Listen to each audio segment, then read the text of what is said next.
We haven't been getting very or substantiated reports from the different parts of the country, basically because as UN Women, we do not have access to other parts outside of Kabul.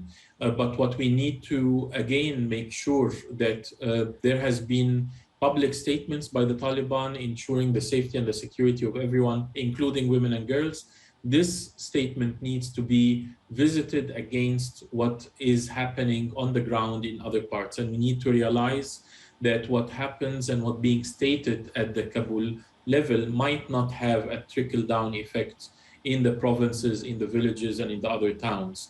We need to make sure that the interpretation that is being transmitted to the local leaders is what we need to see at the capital level, and that is to adhere to the international norms and standards that we've been working on and working for. Unsubstantiated reports say that in some provinces, women are not allowed to leave their domicile without a male chaperone. Others said when the Taliban have called for the government technocrats and bureaucrats to go back to work, in some provinces and cities, they said, but women stay at home. And if that happens, then this is also considered a form of violence against women because it is stripping them from the freedom of choice. Right.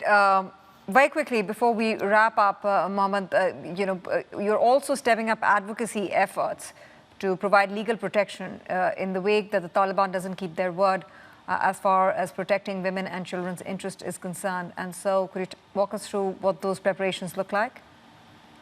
While we're not engaged in the physical evacuation itself of women human rights defenders and those who may fear for their own freedom and or their lives, we will continue to facilitate options for those who would like to seek opportunities beyond the borders of Afghanistan. That is including our outreach to member states. It is including our advocacy in fora like the space that we're occupying now, but also it will continue to be part and parcel of the conversations that the UN will have with Taliban.